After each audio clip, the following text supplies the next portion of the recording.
This meeting is being recorded.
Hey, Oscar. Hey, that's just Daddy and Grayson.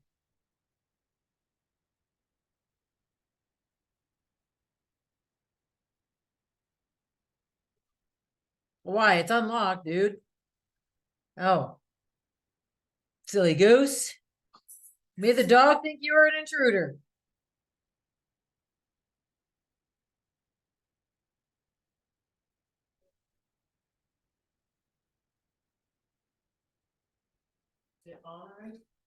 No, it hasn't started yet. What time does it start again? At 7. Nice. Of course.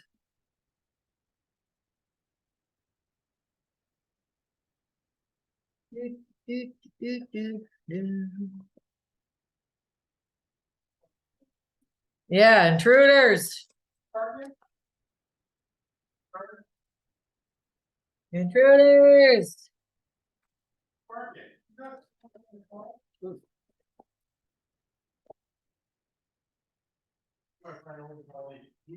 He is a gooftard.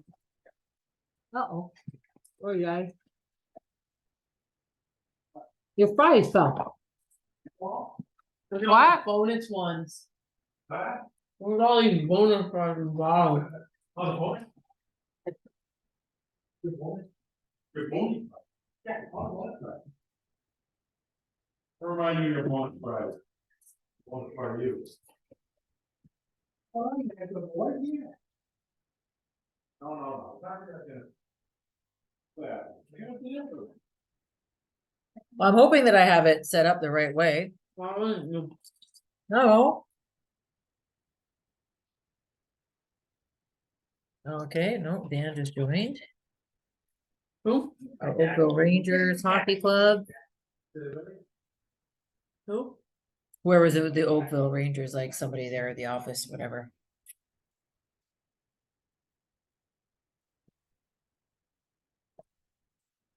Are we muted?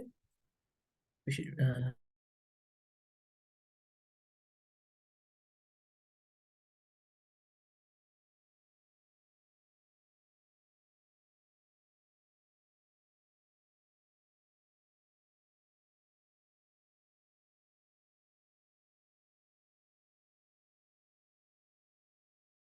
Never mind. Yeah, you're muted.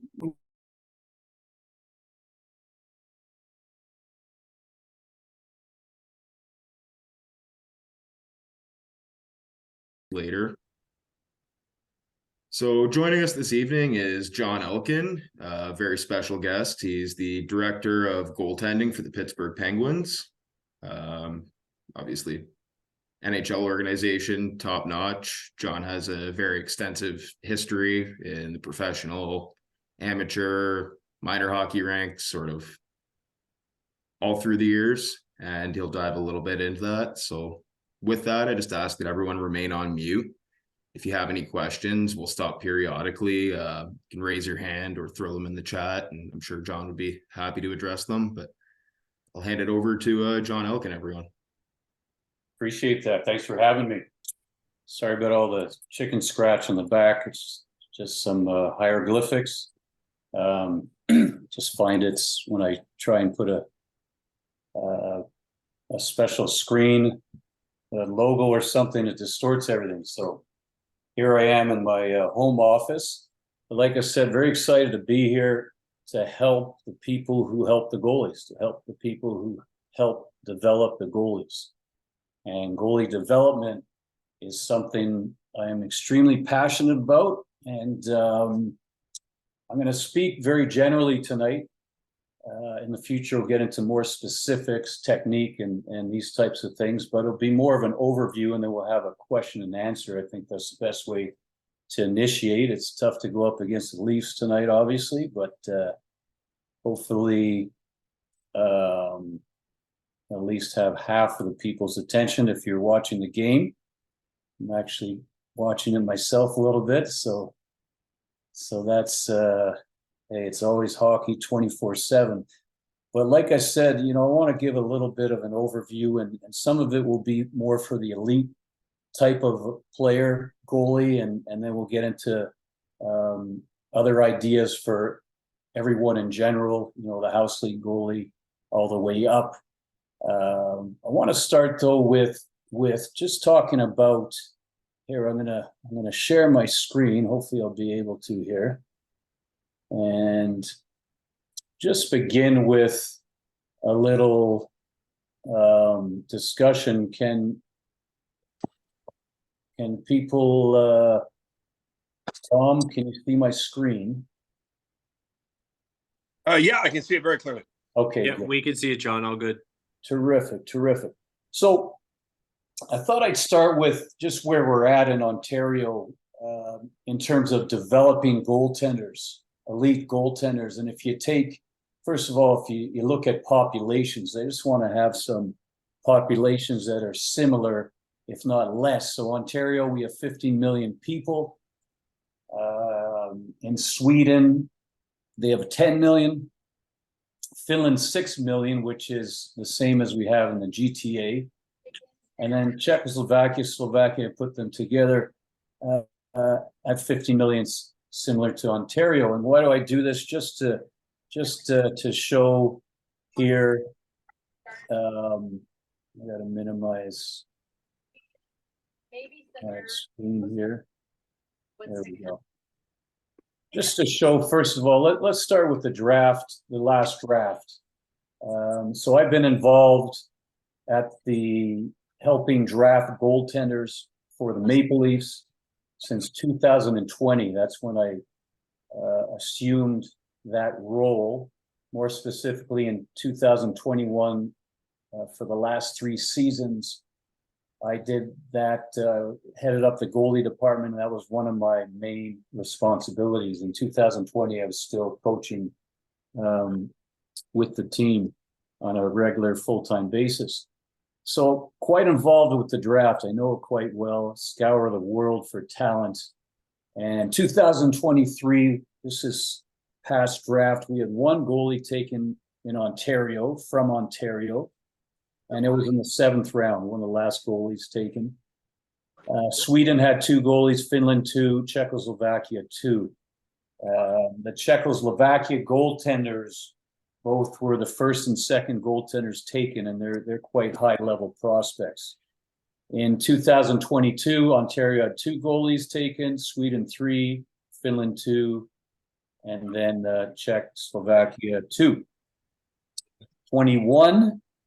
We only had 1 goalie taken once again. Sweden once again had 3 goaltenders, and one of them was in the first round. It's rare that goalies go in the first round. We had a first round pick, and one of the other goaltenders that year chosen is a young guy who now leads the Swedish Professional Hockey League with a 961 save percentage. So they're very high talented, high prospect type guys.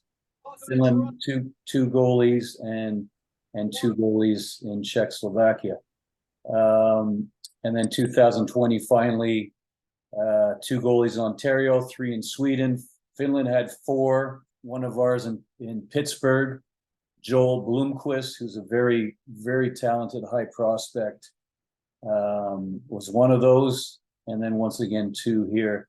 So, Ontario with more population than Sweden and Finland, far more than Finland, and the same as Czechia and Slovakia combined, is really lagging in totals here. We have 6 versus Sweden's 11 versus Finland's 10 versus 8. So any way you slice it, if we go into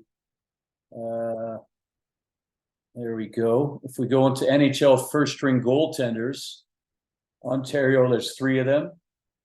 Sweden 4, Finland 3, and then we have 2 at the bottom there. So we're not exactly, way out in front, even though our population, which suggests that we should be. And given that this is by far our main sport, doesn't compete like in Finland and Sweden with and Czech and Slovakia with soccer. you'd expect to see these numbers a little bit higher. And if you want to talk about the consensus top 10 goalies in the NHL, maybe there's one Canadian out of them. So what's going on? I'll just come out of here and we'll get out of my screen share and we'll get back to a discussion. There we go. So, what is going on here and what can we do to change that? What can we do to improve these figures, these stats?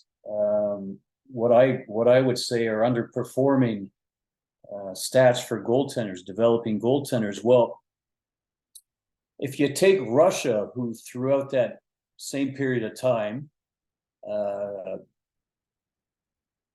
produced 18 drafted goaltenders versus our 18, one in the first round. And I think the consensus is the top 3 goaltenders stay in the NHL would be Russian.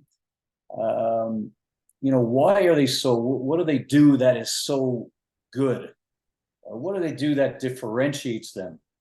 And the main attribute of the goaltenders coming out of that region is athleticism and quickness.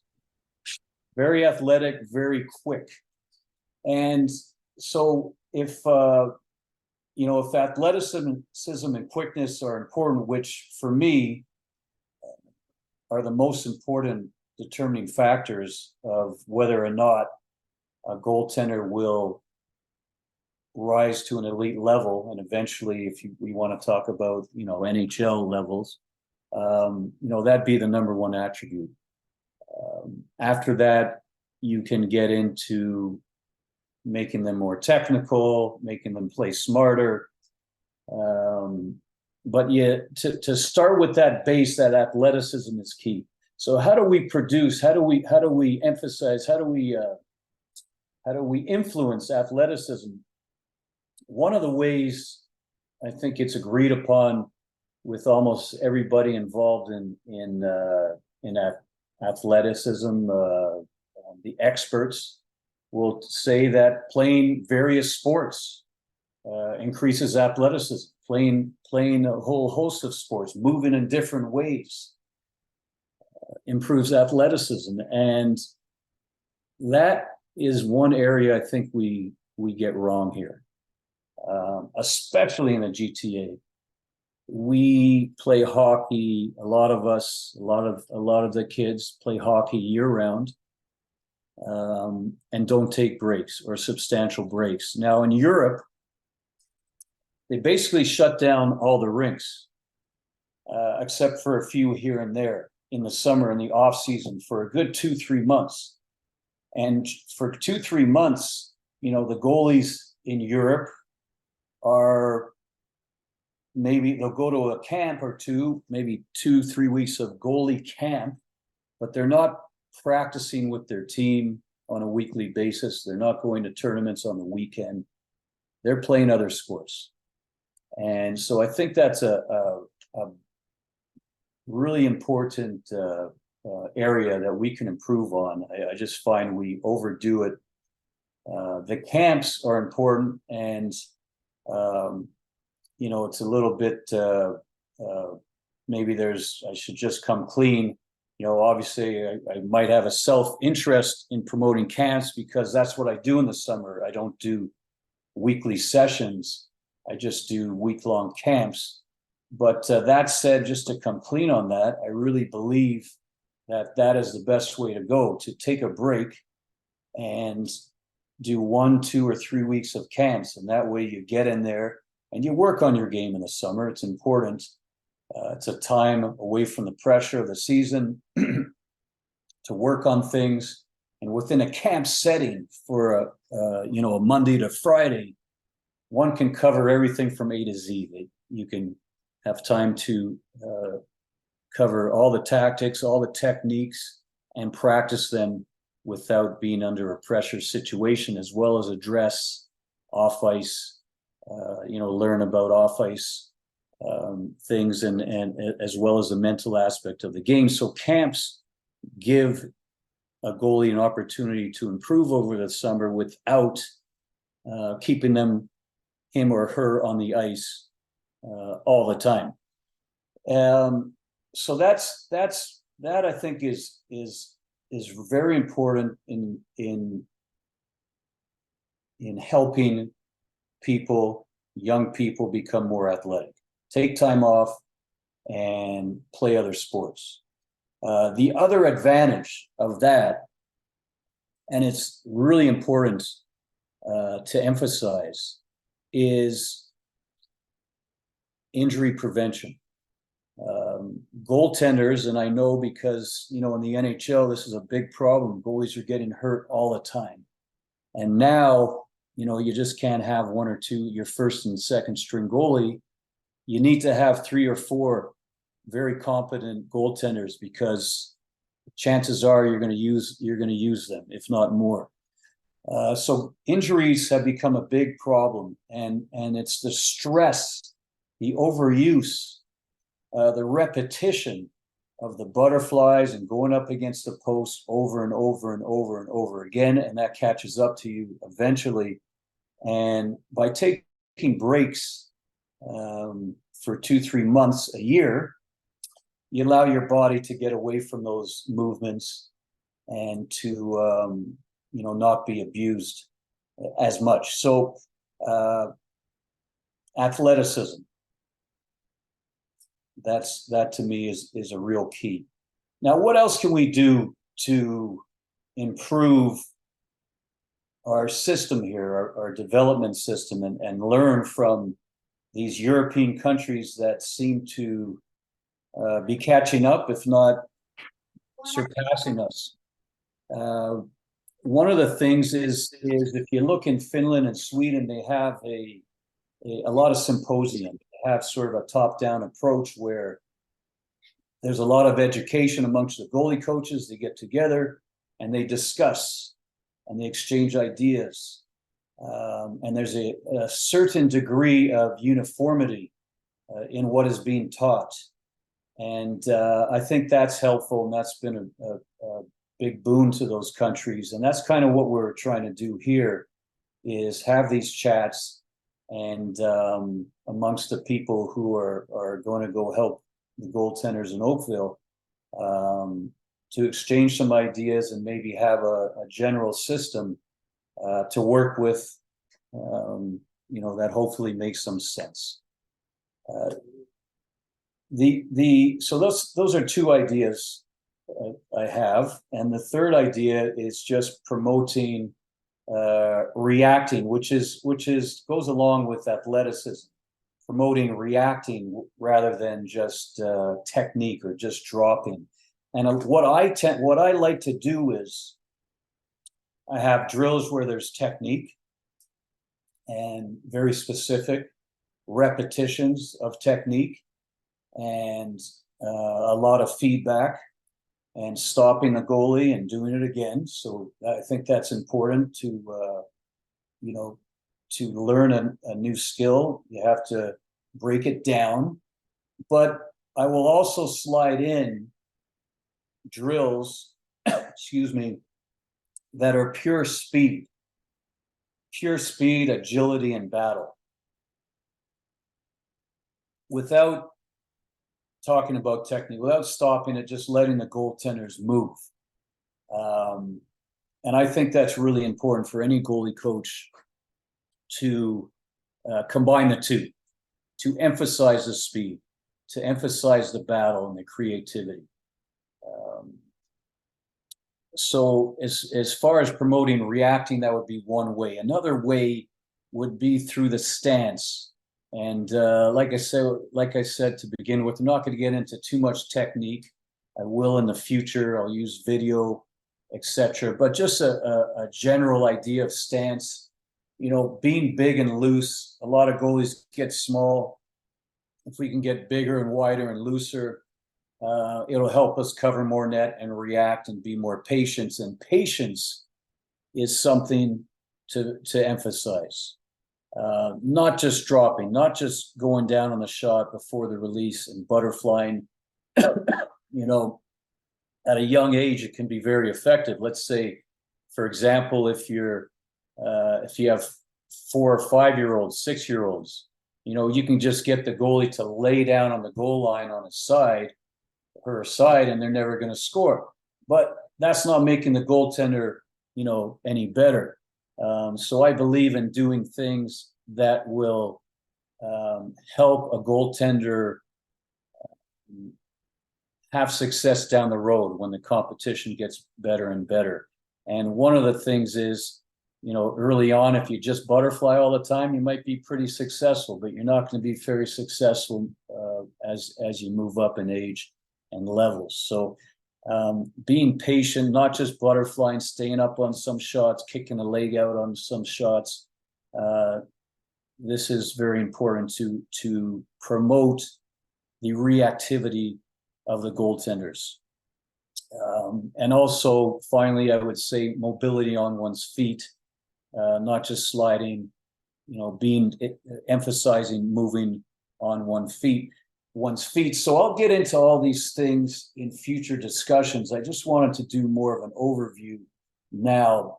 I'll get into the more specifics with video. We'll break down many aspects of the game and technique, how to hold the glove, where to tracking, motion with your glove, movement specifics, all that stuff that I hope will help. But I really just wanted to hit the message that I think we can do development better in Ontario, specifically in the GTA, because we are the main population center of the province, and we hold a big responsibility for those lagging numbers. And just to recap, and then I'll hand it over for questions or comments or input. Athleticism, promoting athleticism. How you do that, like I said, I really think getting away from hockey and playing other sports, and then doing drills that promote athleticism, emphasizing patience, reactivity, and movement on one's feet. So that's what I got for now. Like I said, it's the Leafs are playing, and I don't want to keep everyone forever, and I just wanted to touch on things briefly. We'll get into a longer discussion and more specifics at another time. I will hand it over to whoever would like to ask a question or comment.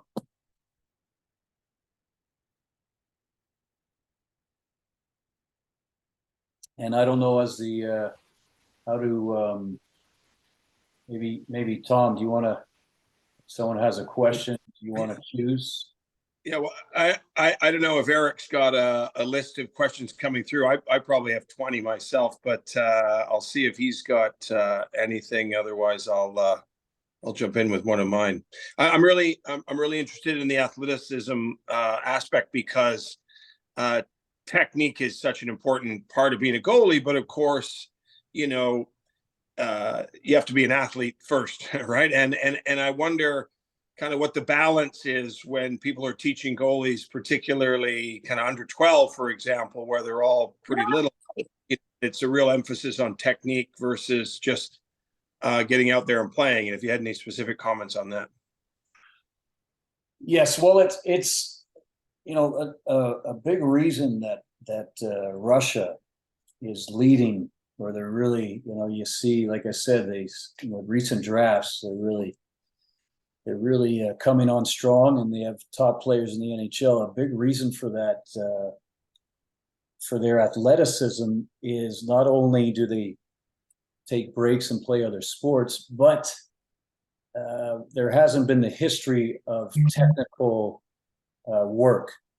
It's been mainly, you get out there and you play, and whoever plays the best, whoever can survive, is going to move up in the ranks.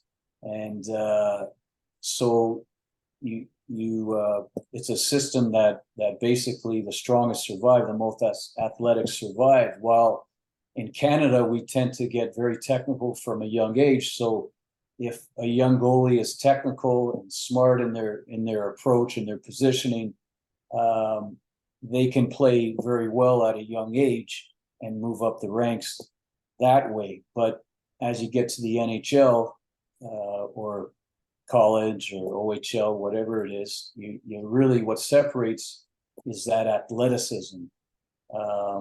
So by not teaching as much, by not being as technical in Russia, and that's starting to change, but in the past, that's promoted just goaltenders trying to figure it out and really being creative and athletic.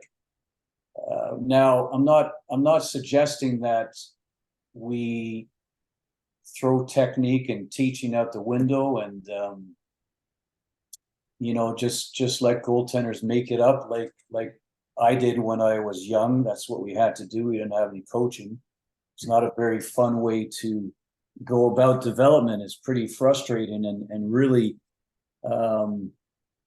only it limits the number of people that are going to be able to move up in the ranks because, for whatever reason, only a limited number of people will be able to figure out what they need to do to be successful. Well, one needs coaching. Coaching's important. But if we can combine the two, be smart where we introduce technique and not negatively affect, the athleticism, the reactivity of the goaltenders, that to me is the way forward. A proper balance, a proper combination of the two. Excuse me. Unless somebody has another, I've got a different question for you, which I think is topical. I'm sure you've seen this, but there's a real culture in the last 10 or so years where teams practice and goalies are kind of just there and they don't necessarily have dedicated time at the practice. And it's kind of expected that they'll, do their own thing at a shooter pad with a specialist goalie. And those lessons are valuable, but there must be a balance to be struck there. I just wonder if you have any comments on that trend that we see in minor hockey today. Yes, well, it would be nice to have goalies at practice, but the problem is, you have a limited amount of time. Goaltenders are part of the team.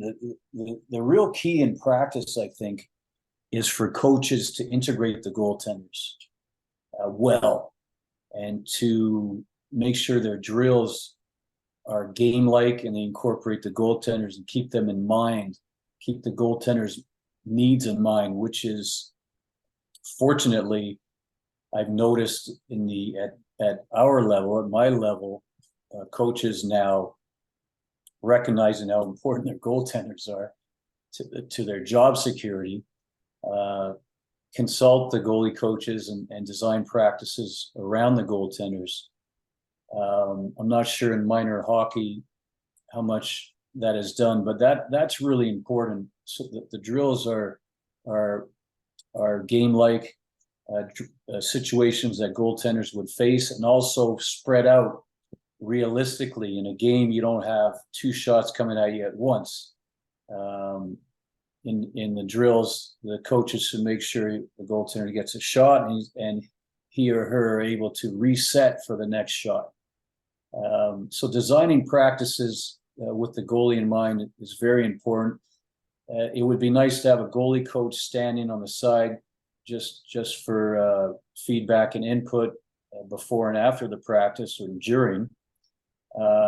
But to pay someone to do that maybe is not the most efficient use of funds. It's certainly advantageous to go separately to a goalie coach where that goalie coach can focus on you for a full session. So I think that's probably the way to go, is to have, consult goalie coaches and take lessons outside of the team environment. However, it's very important. You don't want the goaltenders wasting practice and just standing around or facing shots where it promotes being sloppy, and it's not really realistic and helping them improve. Does that touch on the answer? Yeah, for sure.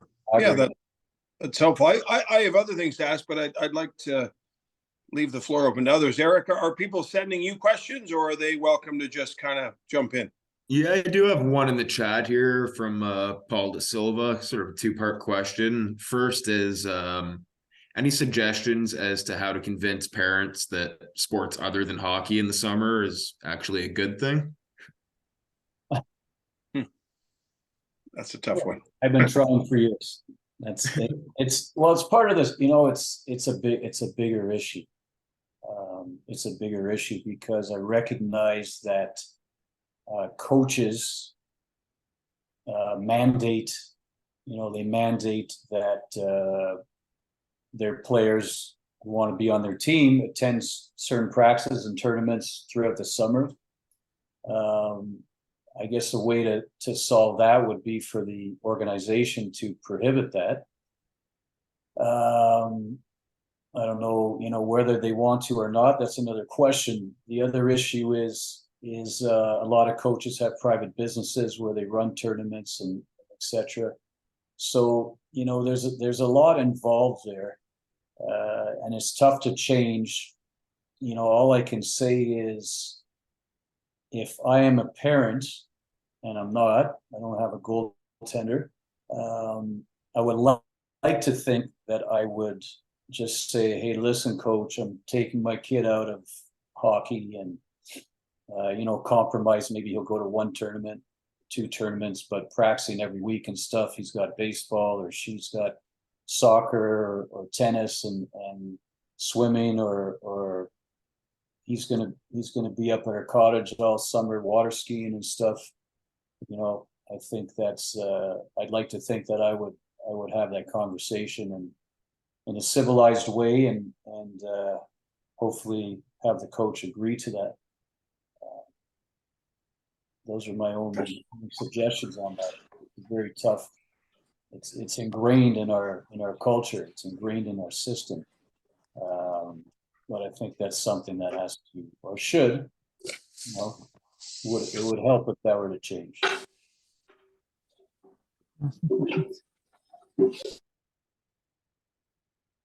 And then anyone up in the chat here, do you think that nutrition is an important topic if we compare the stats in Europe to Ontario, North America? Yes, nutrition is enormously important. We have full-time nutritionists at the professional level, and nutrition, off-ice training. These are crucial. These are very important. It's not just what we do on the ice. Now, do they do it better in Europe or not? Excuse me. I'm not sure. I don't have any experience with that. We hear that the European diet is healthier. I would tend to think it is. But that's regardless of if that's an advantage or not for them. That is an area that everybody should emphasize, is not just for goaltending but for health. If you're in great shape, like I said, that's part of being athletic. If one is in great shape, if one is strong, if one is conditioned, performance is affected, positively, and it's affected a lot by nutrition and off ice being in shape. It's an enormous part of it, huge. So we can do all we want as coaches, but at home, if the athlete one's diet is such that they're tired as a result of lack of nutrients, or have excess body fat that's slowing them down, that's acting against what we're trying to do on the ice and building the goaltenders up. That's 100%, and I can touch on that more in depthly in another session, but that's paramount to have good nutrition. good nutrition, good sleep, and exercise. Generally during the season, we're talking here in minor hockey, players are on the ice quite a bit. Do they need to supplement with something else? It wouldn't hurt, but I don't think that would be the most important thing. I think in the off season, definitely one's curriculum should be supplemented with other sports. And as one gets older, a teenager, especially older teenage years, then off-ice training, strength and conditioning training are crucial components as well.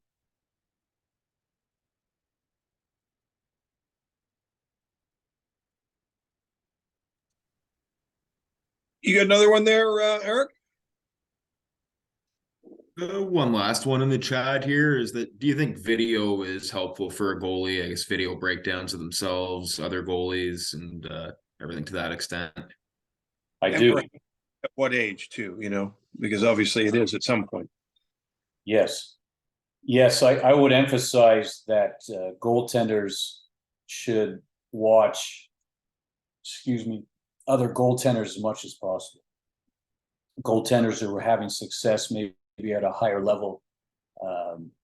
NHL is the most easily accessible and the top goaltenders in the world. So, and anybody can watch highlights. You can get on and see. I'm not sure.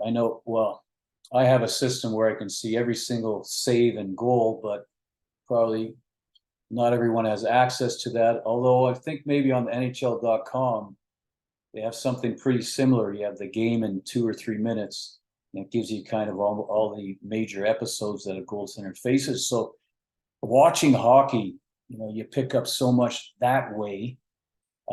Video analysis of one's own game at all ages is a very strong tool, very helpful tool to develop, to improve.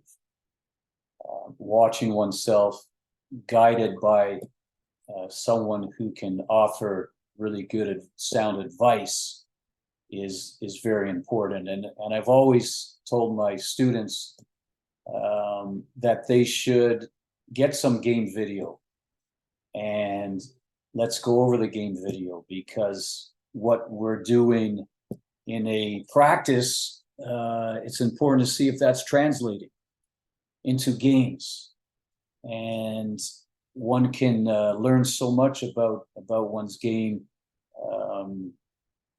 that way, and then you could really focus in on the main areas that have to be hit when you're practicing. So the integration of the practice skills into a game, the only way to really understand how you're doing with that is to take game video.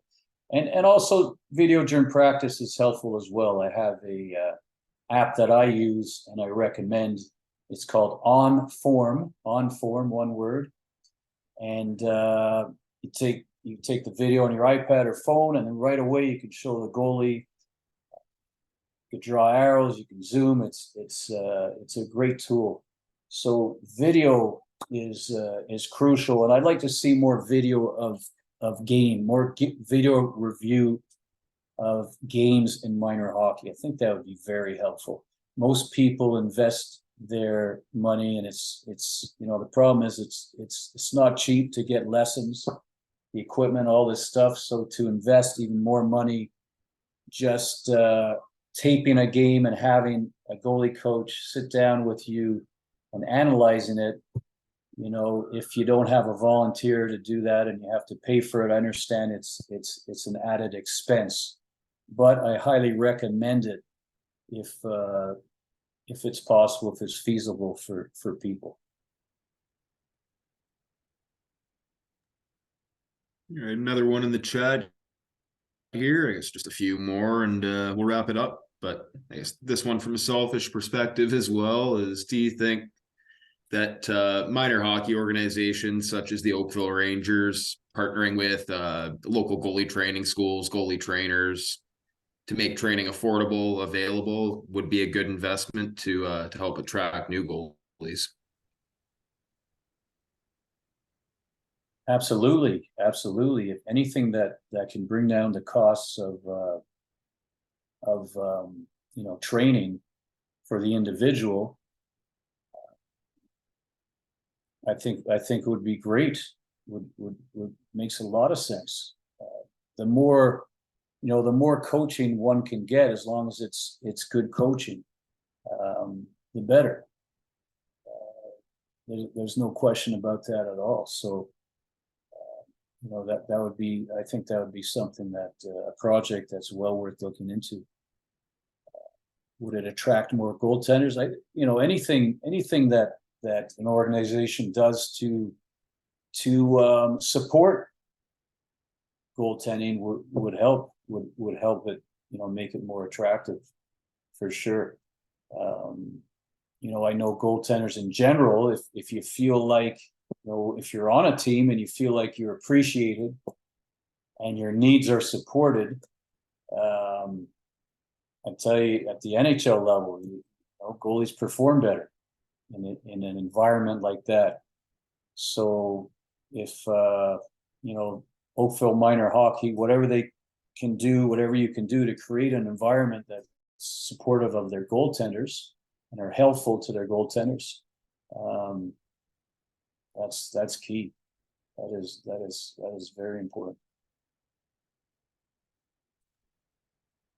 That wraps it up for the questions in the chat here. And Tom, if you had a few more, or if anybody else wanted to ask one. I'll just touch on one thing, John. Obviously, the mental aspect of the position is, as much as 50% of the result, and just wonder what comments you have for minor hockey goalies when it comes to concentration, confidence, getting ready for a game, how to handle a bad goal, all those things that creep into people's heads and frankly scare off a lot of kids and maybe even in more cases their parents from having them do it. It almost feels like a black box to me that we train really hard on the physical side and we ignore the rest of it. But at what age do you think that's something that should be part of the toolbox? That is a great question. Thanks for answering that. Thanks for asking that.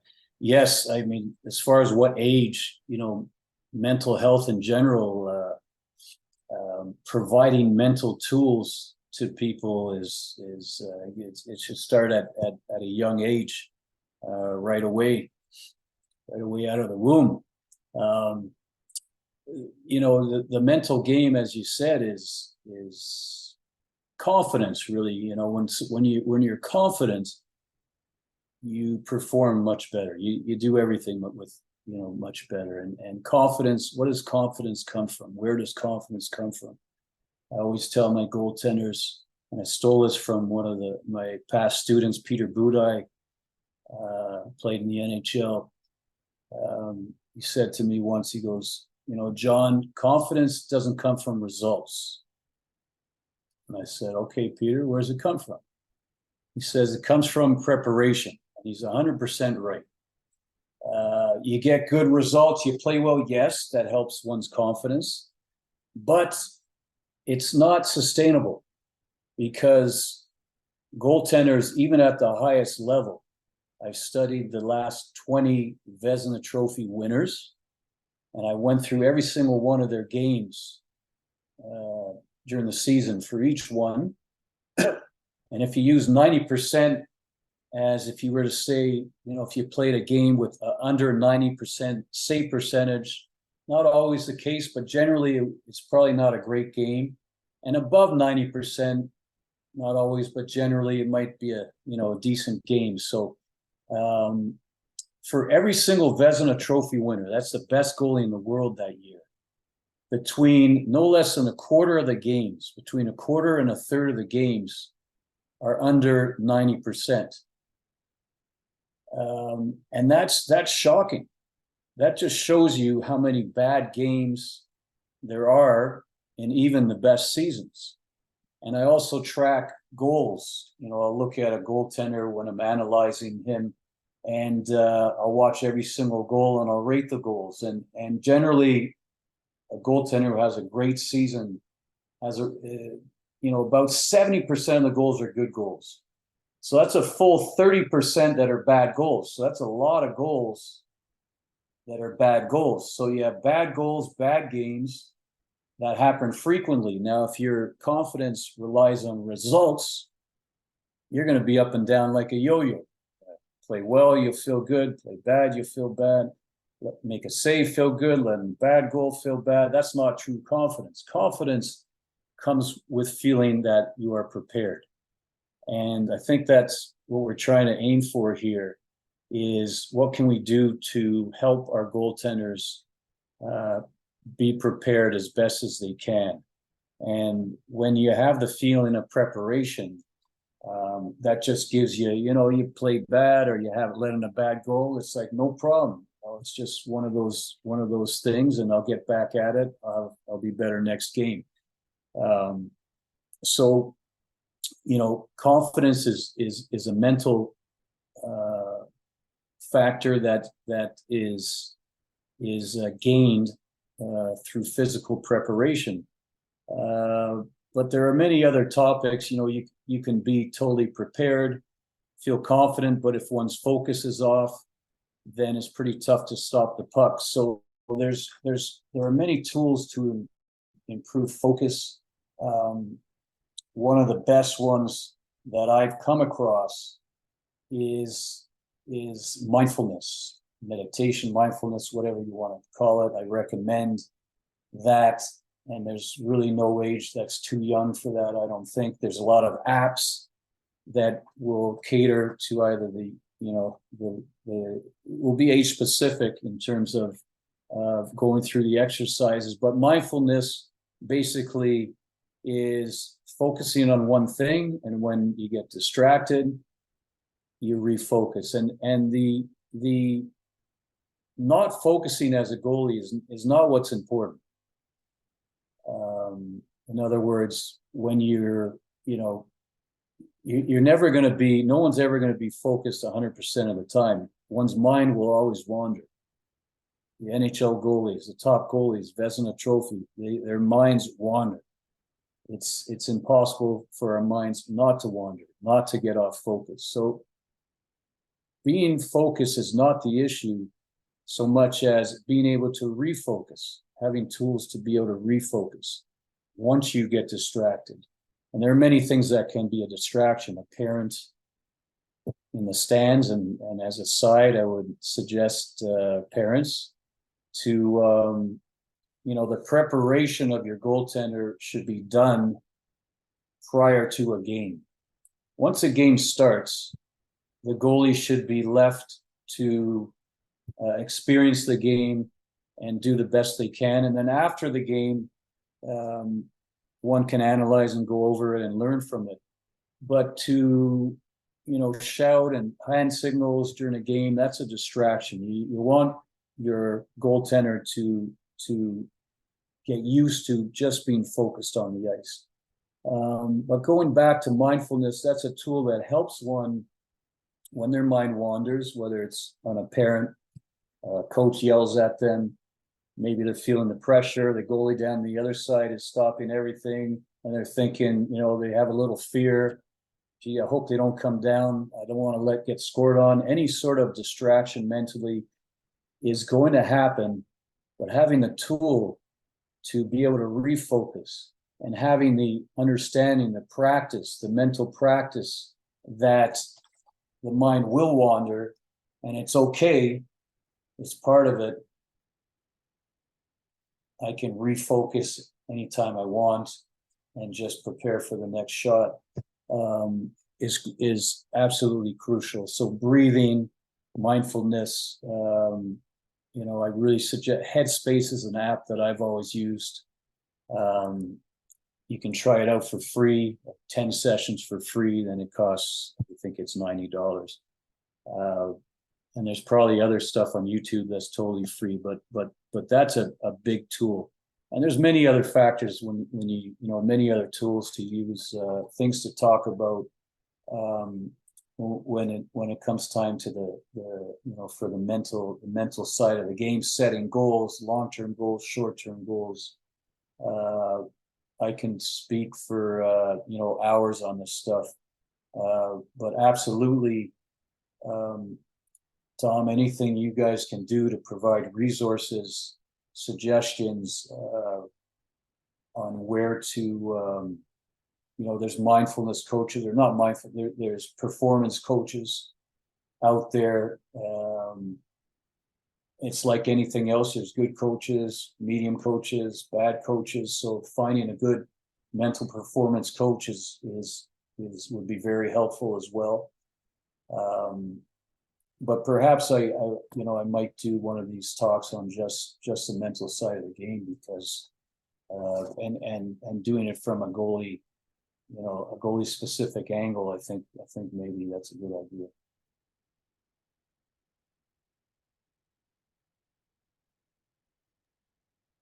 Well, Eric, we've been at it for a while. I see a few things in the chat. Is there maybe one more for John before we wrap up that stands out to you? Yeah, I think the only one we haven't maybe touched on here would just be, do you suggest keeping detailed stats even at the minor hockey level? Stats are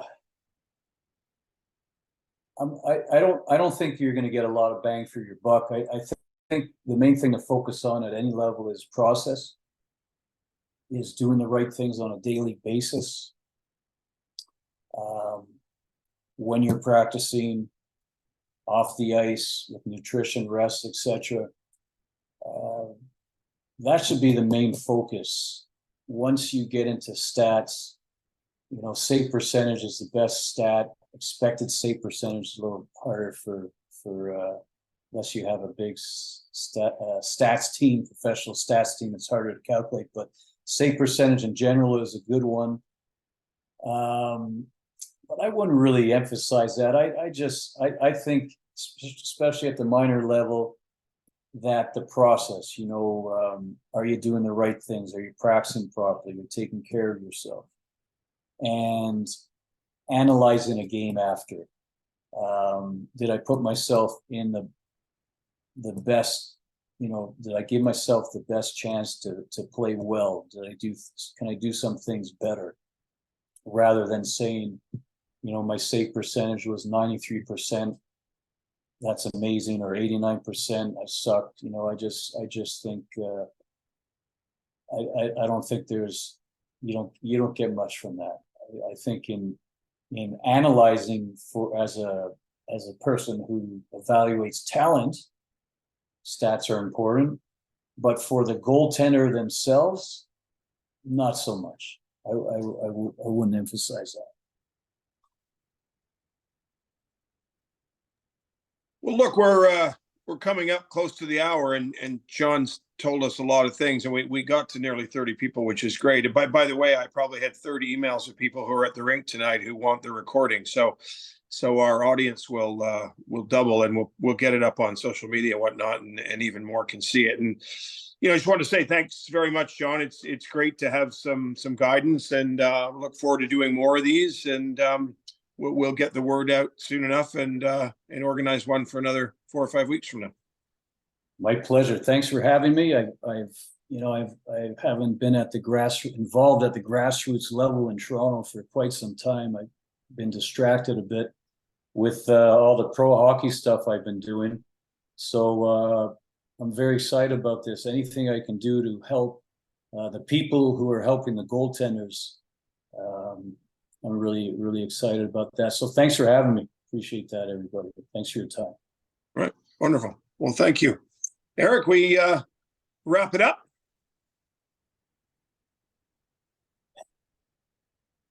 Yeah, that's about everything. So thank you so much for your time, John. Thank you everyone for joining us, and have a great night. Okay, signing off. Bye-bye. Thank you. Thank you so much. Thank you.